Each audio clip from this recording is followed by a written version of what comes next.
الله الرحمن الرحيم. السلام عليكم ورحمة الله وبركاته. وعليكم السلام ورحمة الله. بشوا تطبيق لاتك أكتوبر وحنا جوجنا شيدلي. ما أنت وحنا صوب وغنى إلهي وبرينا إلهي دم جوجا ضعفه. ميتيد هلك كواسن. ميتيد هلك كواسن سيدا دركان قبرجان وعلنا عليه. قبرجي علنا عليه وي. قبرجان كوحيجة. وحوي محمد حسين ابن محمد حسين وعيس ابن محمد حسين وعيس oo sheerka bihi daris la yiraahdo hooyadood weey qabriga ku xigana waa aadan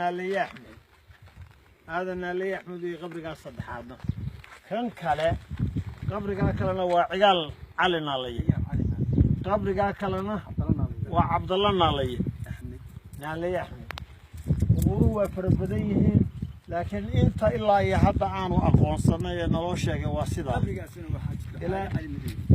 حاجد على علي مدوي حاجد على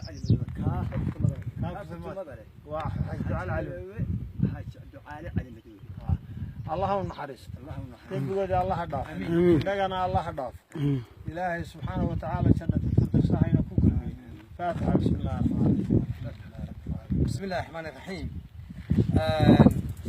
haddii aanu nahay waayeelka u yimi eedgada jiidali u joogtay waxyaalo badan ayaanu aragnay haddii aanu joognay 2 bilood iyo badh waxaanu aragnay oo nala tusay xabaashi axmed cabdulla samakaab waxaan nala tusay xabaashi axmed cabdulle waxay ku yaaleen dabablahay ku yaaleen jiidali ayay xagga bariga kaga beegan yihiin waxayna u jiraan 10 kilomitir waxyaalo kale badan baa naloo sheegay dadkii laga soo farcamay ee maxamuud garaad in asxaabtii wada taalo dalku waa dal barakaysan qubuurta hadda aanu joognay uu ka warramayo axmed xasan qaal waa durdurka ceelka madaxiisa ku taala durdurka ceelka la yaado geedka saynta durdurka jidariyeed geedka sayntanina wuxuu ka xigaa garabka xagga xiga barigu ka xigaa geedka saynta geedka la baxay ka xigaa marka waxaan u sheegaynaa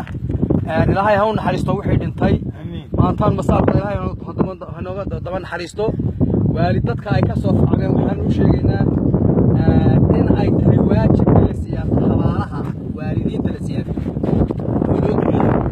assalaamu calaykum warahmatullaahi wabarakaatuh.